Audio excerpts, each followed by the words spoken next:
Olá, alunos e alunas, tudo bem com vocês? Sejam bem-vindos a mais uma aula de ciências comigo, professora Larissa.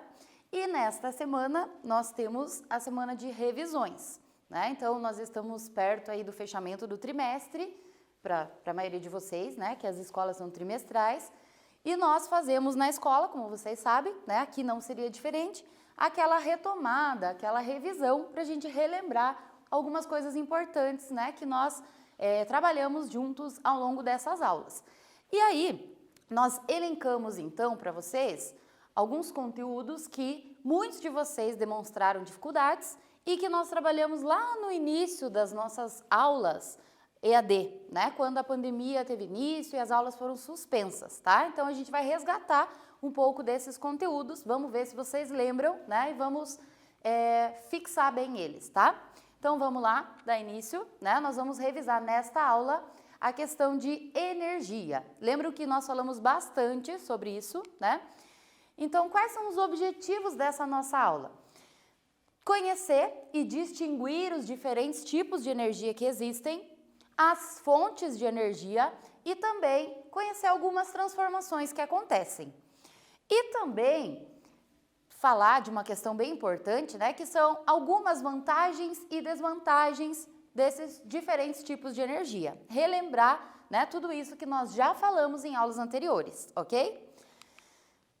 Então, quando a gente fala em energia, o que é energia final? É um termo bem amplo, né, bem difícil da gente conseguir definir ele, porque realmente, ó, a energia ela engloba todas as nossas atividades, né? Desde respirar, pensar, falar, o correr, né? Envolve energia. A questão dos equipamentos que a gente utiliza, celulares, a televisão, os computadores, os eletrodomésticos, né?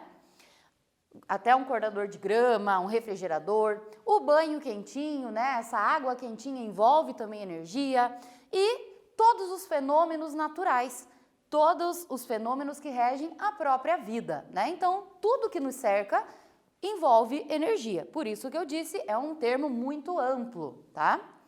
E como que a gente define, então, energia fisicamente falando? Claro que não existe uma única definição correta. Como eu disse, é um termo muito amplo. Então, o que a gente faz? A gente pode, sim, de uma forma bem simplificada, bem resumida, dizer que energia é a capacidade de realizar uma determinada ação, um determinado trabalho, certo? Então, para você sair, simplesmente sair da cama, você precisa de energia. Para você respirar, para o seu coração estar bombeando o seu sangue, te mantendo vivo, precisa de energia. Então, a capacidade de realizar ações é o que a gente pode, né, resumir aí como sendo energia, certo? Continuando então. Será que vocês lembram? No Sistema Internacional de Unidades de Medida, então esse sistema, né, serve para padronizar a linguagem mundial, para evitar confusão, né, para que todos falem a mesma língua.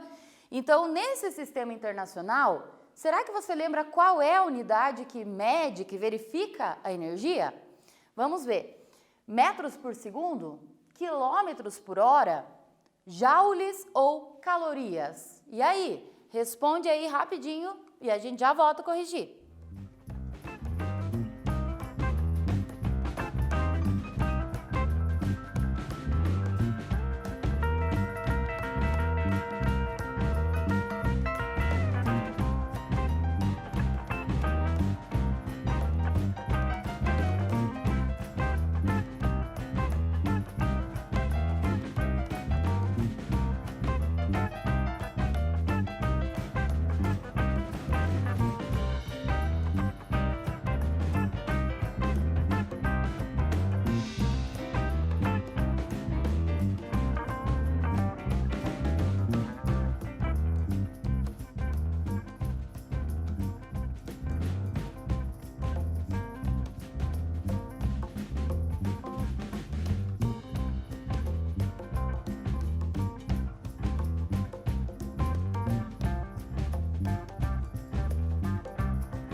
Foi fácil, né? Eu espero que você tenha lembrado.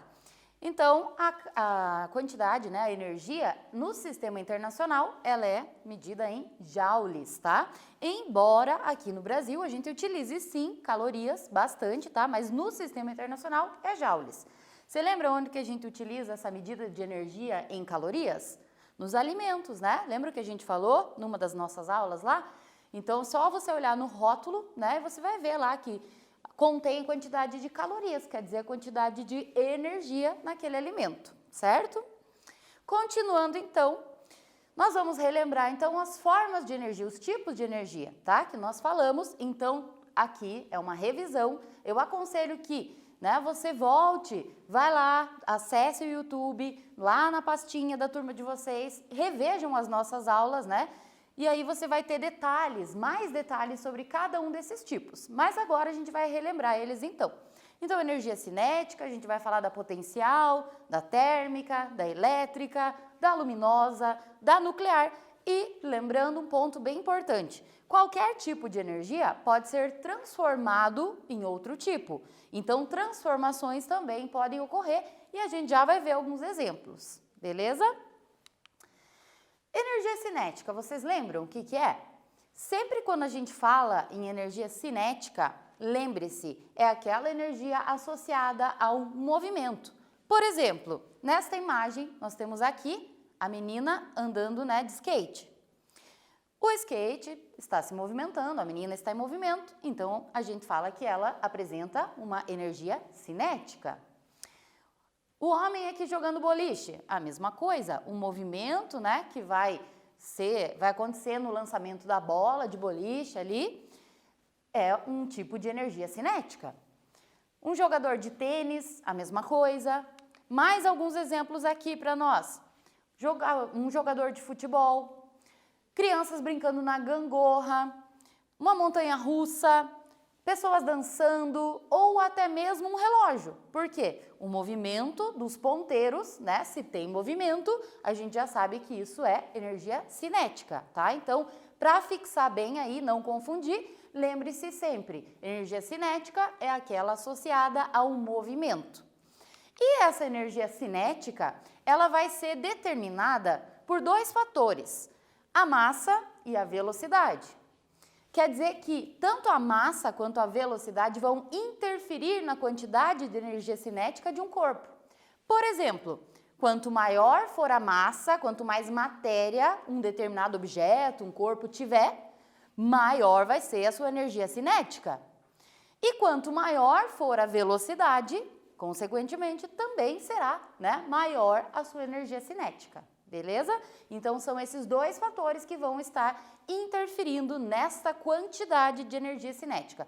E para fechar, a energia cinética, lembre-se, é aquela associada ao movimento. E o que seria a energia potencial? A gente dá esse nome de energia potencial para aquele tipo de energia que fica armazenado. Como assim? Olha só esse exemplo. Nós temos aqui um templo budista, um local, né, que fica em Myanmar, tá?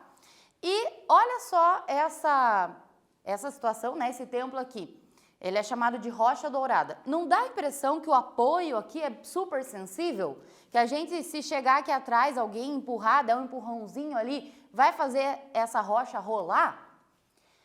Por que a gente tem essa impressão? Né? Porque realmente há uma energia guardada, armazenada aqui nessa rocha. E é isso que a gente chama de energia potencial. Então, de fato, né, se alguma força grande for colocada sobre essa rocha, for aplicada sobre ela, ela poderá cair. E aí a gente já não está mais falando em energia potencial. Se ela se movimentar, a gente está falando em que tipo de energia? Cinética, né? Que a gente acabou de falar, é aquela relacionada ao movimento. Tá? Então, potencial é aquela que está armazenada num corpo ou num objeto. Essa energia potencial, ela pode ser chamada de duas formas, gravitacional ou elástica. Gravitacional, essa palavra não lembra a gravidade? E aí você lembra que gravidade é aquela força que puxa, né, as coisas em direção ao centro da Terra.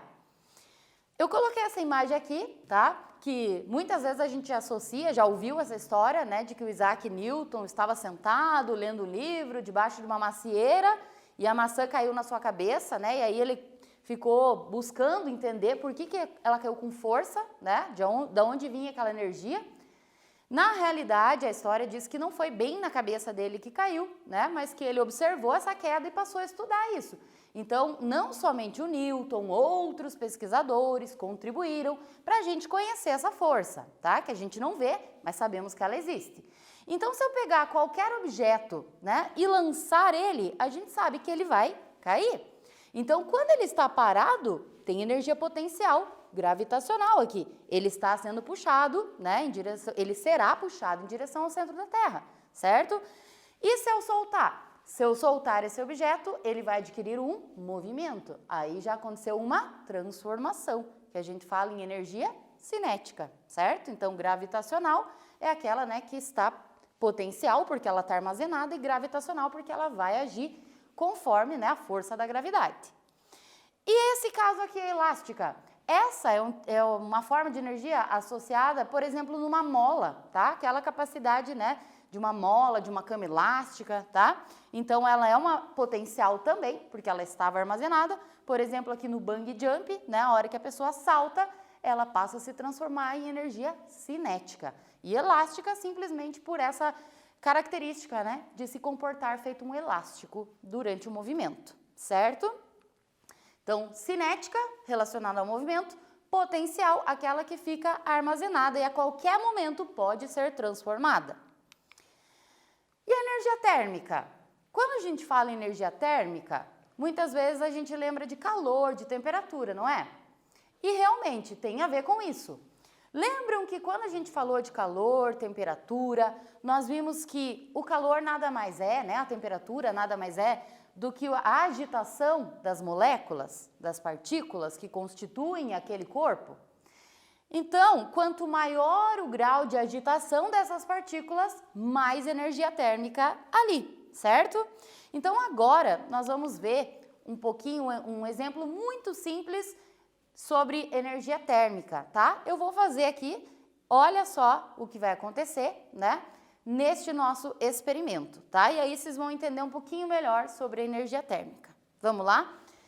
Eu tenho aqui, então, 2 beckers, tá? Becker é o nome desse vidrinho aqui, de laboratório. Neste aqui eu já tenho água na temperatura ambiente, praticamente fria, porque aqui hoje está bem frio. E eu vou colocar nesse água quente, tá? Então, vou colocar a mesma quantidade de água quente aqui.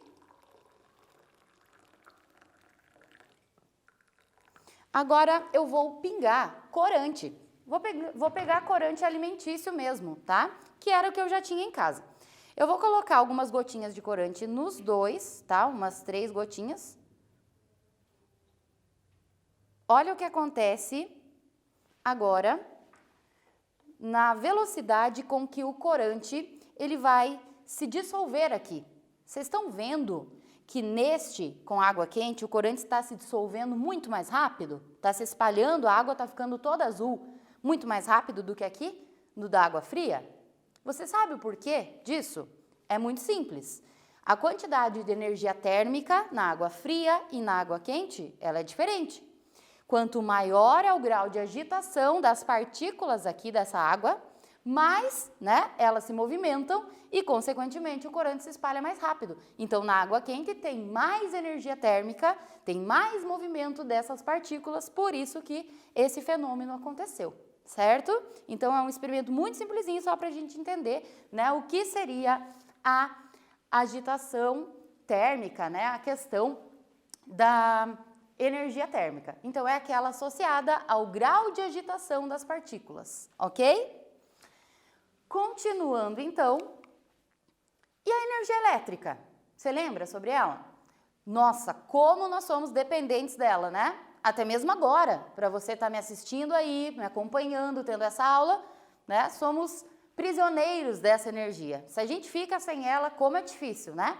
Então, a energia térmica a gente utiliza, elétrica, a gente utiliza nos nossos equipamentos, né? TV, computadores, celulares, para a gente ligar, né? Seja videogame, máquina de lavar, uma batedeira, um liquidificador, um ferro de passar, um cortador de grama. Todos os equipamentos praticamente, né, são movidos aí, dependem dessa energia elétrica. E da onde que vem essa energia elétrica? Como que ela é produzida? Será que você lembra? Vamos fazer um teste rapidinho aqui. No Brasil, vamos pensar no nosso país, a maior parte da nossa energia elétrica, ela é proveniente de qual tipo de usina? Vamos ver se você está lembrado dessa nossa aula. Das termoelétricas, termo, calor, né? Então, usinas que utilizam queima, né, gerando calor, das eólicas, que são dependentes do vento, das solares, né, do sol, ou das hidrelétricas, que é da água. E aí, responde rapidinho.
Então, essa foi bem fácil, né?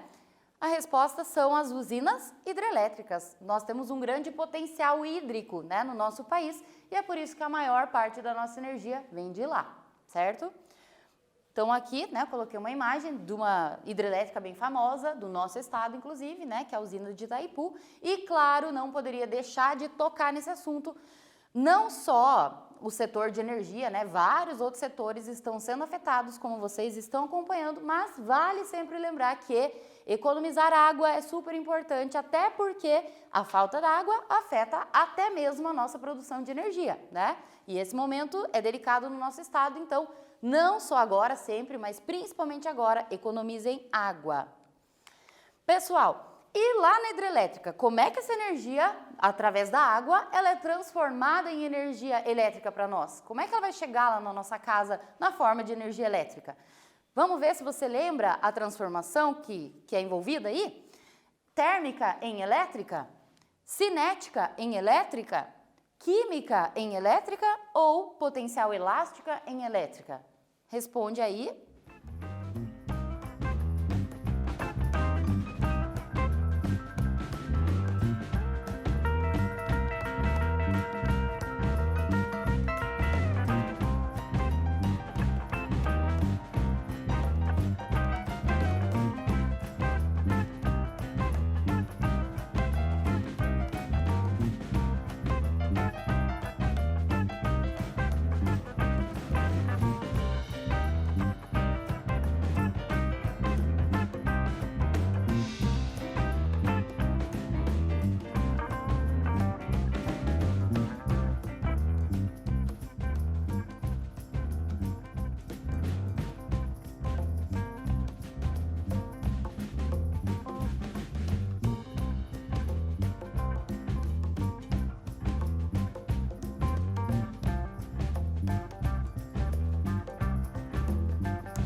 Então, a transformação é energia cinética em elétrica. Por quê? Porque lá na hidrelétrica, né, acontece o movimento da água, a água passa movimentando as turbinas, então se tem movimento, é energia cinética. E aí sim, essas turbinas acionam um gerador, né, que transformam essa energia em elétrica para nós, ok? Então, a resposta era a letra B. Parabéns para você que lembrou. E essa movimentação, né, de elétrons, tá? Ela, dentro, né, da fiação, da rede elétrica que chega até nós, é ela que permite que a gente receba essa energia. E esse movimento de elétrons aí, a gente dá o nome de corrente elétrica, tá? Então, lá na hidrelétrica, a energia cinética, né, passa a ser transformada em elétrica. E como que ela vai chegar? Através das redes, né, de distribuição, mas por conta da corrente elétrica, dos elétrons que passam por esses condutores. Existem alguns materiais que eles são bons condutores elétricos, né, que permitem com facilidade essa corrente. E tem aqueles que não são tão bons. Será que você lembra quais são os bons condutores? Eu quero que você escreva aí exemplos e me diga por quê. Tente se lembrar o porquê que eles são bons condutores e eu vou te dar um tempinho e já tô de volta aqui pra gente corrigir.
Então, Se você fez um esforcinho aí, você deve ter lembrado, né, que nós trabalhamos isso já em outras aulas, que os bons condutores são os metais, todos os metais, tá? Não importa qual metal, todos eles têm essa característica de se comportarem como bons condutores de eletricidade.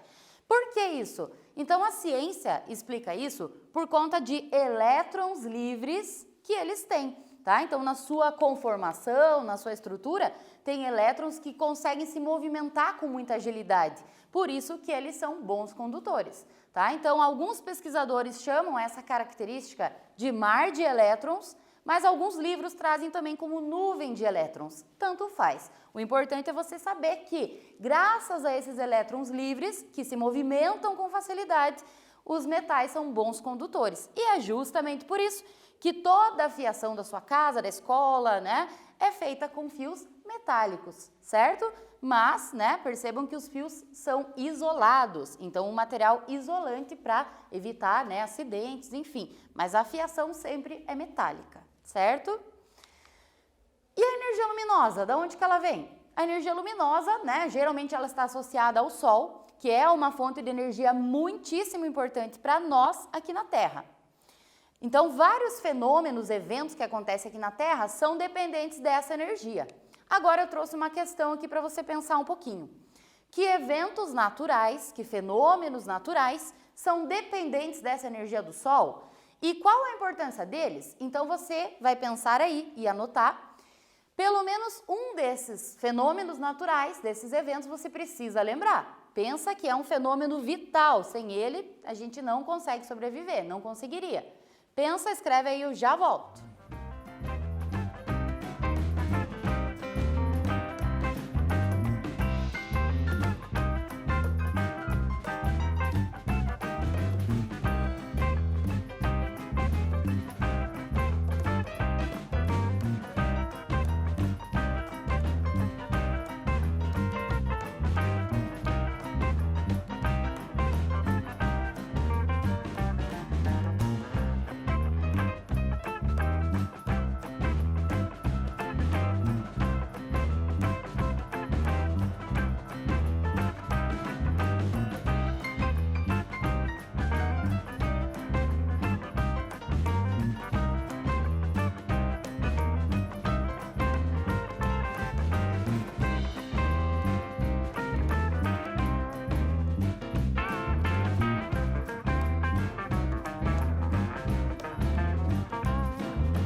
Então, conseguiu se lembrar? Um deles eu tenho certeza que a grande maioria lembrou, né? Eu espero e todos os professores esperam que sim. A questão da fotossíntese. Esse processo é fundamental para a nossa vida e sem a energia luminosa do sol, né, isso não acontece. Por que a fotossíntese é importante? Porque é através dela que a gente tem todos os alimentos, né, e também o oxigênio que a gente respira, uma parte dele, né, proveniente da fotossíntese. Outra coisa, outro fenômeno, tá? O ciclo da água, o ciclo hidrológico, a quantidade de água, de chuvas, umidade do ar, tudo isso é regulado também pela quantidade de energia luminosa. E ainda, talvez vocês não conseguiram lembrar, associar, mas até os ventos são dependentes da energia luminosa do sol, sabiam? O vento, qual a importância dele? Além de amenizar o calor, né? Ele transporta umidade, ele é um agente modificador de relevos, tá? Então, tudo isso aqui, todos esses fenômenos naturais são dependentes da energia luminosa proveniente do Sol. E a energia nuclear, você lembra? A energia nuclear, né, o nome já sugere núcleo, então são transformações que acontecem lá no interior das partículas de determinados elementos químicos que libera uma grande quantidade de energia. Só que, quando nós falamos de energia nuclear, vocês lembram que eu comentei que esse tipo de energia ele é bem, né, complicado, é perigoso. Por quê? Porque envolve elementos radioativos, elementos que podem contaminar o ambiente, contaminar os seres vivos, né, afetar a nossa saúde. Então, as bombas nucleares, por exemplo, né, são feitas a partir desse tipo de energia, certo? Então, é um tipo de energia, né, interessante pela questão de liberar bastante energia no processo, mas é muito, muito perigoso, né, muito delicado, certo? E claro, além dessas que a gente falou ao longo dessa aula, tem outras formas de energia também. A sonora, né, que produz os sons. Então, você está me ouvindo aí justamente por conta do transporte desse tipo de energia. Existe a energia química, no caso de uma pilha. O fogo, a combustão é um tipo de energia química. A própria alimentação, os alimentos que a gente consome, eles serão transformados e após a digestão, nós aproveitamos, além dos nutrientes, a energia contida neles. Tá? Então, são exemplos de energia do tipo química, beleza? E vamos ver se você está lembrado, as fontes de energia, elas podem ser chamadas de renováveis ou não renováveis. Você sabe qual que é a diferença e sabe me dar exemplos? Anota aí no seu caderno, rapidinho, faz aí que eu já vou te dar esse tempinho e eu já volto para a gente conversar sobre isso.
Então, quando a gente fala em energias não renováveis, você deve ter lembrado que são aquelas formas de energia que levam milhares de anos para se formar, né?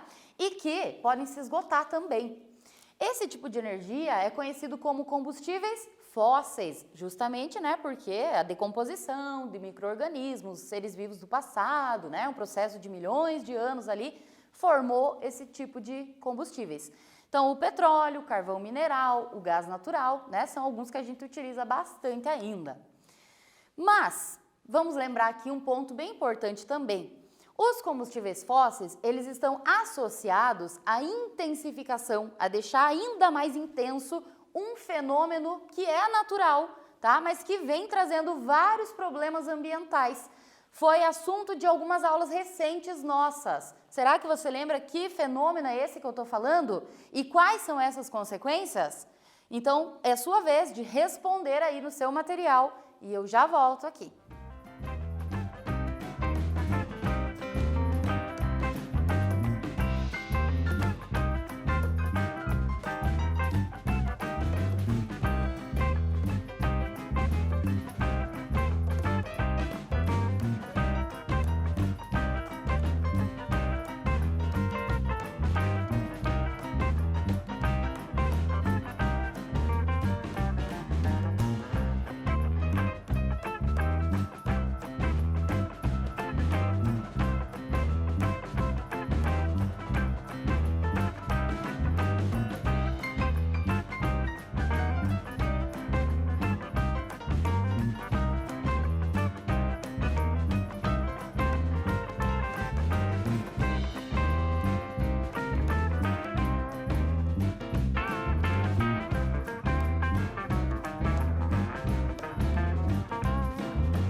Então, esse fenômeno que eu estou falando é o efeito estufa, né? A gente falou algumas aulas sobre ele, vimos que é um processo natural, sempre existiu, mas que ele vem ficando mais intenso, porque a queima desses materiais, né, desses combustíveis fósseis, emite muitos gases na nossa atmosfera e esses gases ficam aprisionados aqui, mantendo, né, o calor. O calor tem dificuldade para dissipar, né, e fica preso no nosso planeta, certo? Então, quais as consequências que você deve ter lembrado aí? Derretimento das geleiras, né, o aquecimento global, a extinção de seres vivos, a questão, né, da alteração dos regimes de chuva, muita seca, alguns locais ondas de calor. Lembram? Tudo isso nós falamos em aulas recentes, né? São vários problemas ambientais. Se você tiver alguma dúvida, você pode voltar nas nossas aulas sobre mudanças climáticas e lá vai estar tudo explicadinho nos mínimos detalhes. E quanto às renováveis? O próprio nome já sugere, aquelas que se renovam, que a natureza dá conta de produzir de novo, né? Então, por exemplo, a energia que vem dos ventos, do sol, da própria movimento da água, né? A biomassa, que são aquelas plantas que são utilizadas, né, como fonte de combustíveis e geração de energia, tá? Então, esses são alguns dos exemplos das renováveis, tá? E temos um quiz aqui. A nossa sociedade, ela está voltada, né, para um alto consumo de energia, seja nas indústrias, nos transportes, nos eletrodomésticos, na nossa casa, enfim, a gente usa muita energia. E nessa busca por energia, o ser humano desenvolveu várias formas, né, como os combustíveis fósseis, que ainda é o que a gente mais usa, as hidrelétricas, a energia nuclear, o etanol, que é o álcool, tá? A energia eólica, né, dos ventos. Agora, dá uma olhadinha nessas que eu citei. 2 delas são renováveis? Será que 3? Será que 4? Ou será que todas são renováveis? Responde aí para mim.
Então, combustíveis fósseis sabemos que não são renováveis, né?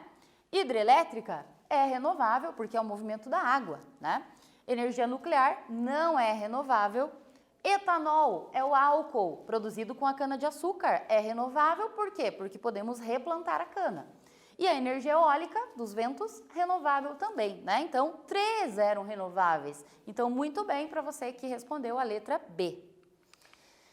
E qual afinal é melhor? Renovável, não renovável, eólica, solar? Gente, existe uma série de questões que precisam ser analisadas. Primeiro, né, a regionalidade. Aquela região, adianta instalar, por exemplo, uma usina eólica, sendo que não tem quase nada de vento? Adianta instalar painéis solares numa região onde praticamente a incidência de radiação solar é extremamente baixa.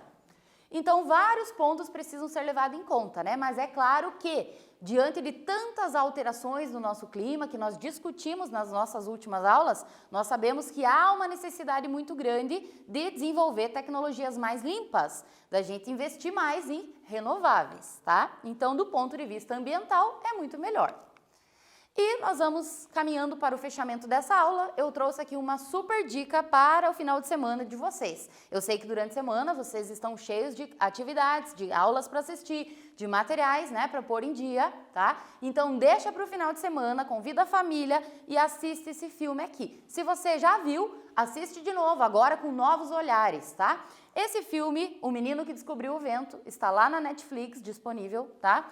É um filme muito 10, por quê? Porque ele vai te fazer pensar nos aspectos como a desigualdade social, a questão da falta de água, a estiagem, a questão, né, da energia produzida pelo vento, né, em algumas regiões, como ela pode ser aproveitada, a questão de quanto a ciência, o conhecimento, a leitura são importantes, porque é através disso, né, que o menino desenvolve toda uma técnica. Então, eu não vou dar spoiler, claro, nem tenho tempo para isso, mas assistam e analisem, vejam o quanto a ciência, o conhecimento é capaz de mudar a vida das pessoas, tá? Quem prefere ler, tem o livro também, beleza? Não deixem de assistir, que eu tenho certeza que vocês vão gostar. Convida a família e assistam no final de semana. E estamos fechando mais uma aula. Então, nesta aula a gente abordou os tipos e as formas de energia e algumas das transformações envolvidas. Eu agradeço novamente a sua atenção. Eu espero vocês na próxima semana, na nossa próxima aula, desculpa, tá? Então, se cuidem e até mais.